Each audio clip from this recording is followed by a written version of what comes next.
English activity చేద్దామా? Okay. Small S big difference. ఓకేనా? ఒక వర్డ్ లో చిన్న ఎస్ అనేది చేరింది అనుకో డిఫరెన్స్ మీనింగ్ చేంజ్ అయిపోతుంది. ఫస్ట్ ఏంటిది? గుడ్. గుడ్ అంటే ఏంటి? మంచి. మరి గూడ్స్ అంటే ఏంటి? వస్తువులు, ఐటమ్స్, థింగ్స్ అన్నమాట. ఓకేనా? చేంజ్ అయింది కదా. Next new. న్యూ అంటే ఏంటి? కొత్తది. న్యూస్ అంటే ఏంటి? వార్తలు, సమాచారం. ఓకేనా? న్యూస్. Next arm.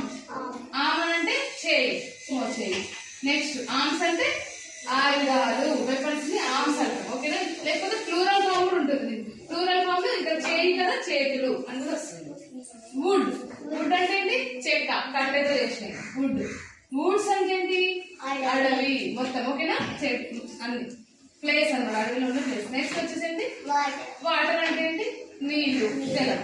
మరి వాటర్స్ అంటే ఆ ప్లేస్ అన్నమాట, నీటి ప్రాంతాలు, వాటర్ ఉండే ప్లేసెస్ అన్ని వాటర్స్. Next custom. కస్టమ్ అంటే ట్రెడిషన్, ఆచారం, కస్టమ్. మరి కస్టమ్స్ అంటే ఆచారాలు. ఓకేనా? ఐరన్. ఐరన్ అంటే ఇనుము. ఐరన్స్ అంటే ఇస్త్రీలు, ఇస్త్రీలు. Next air. ఎయిర్ అంటే ఏంటి? గాలి. ఎయిర్స్.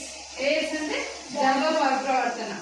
ఈ పుట్స్ ఆన్ ఎయిర్స్ అని అంటాం. అతడు గర్వంగా ప్రవర్తిస్తున్నాడు. ఓకేనా? అలా అన్నమాట. అర్థమైంది? బాగుందా? ఓకే.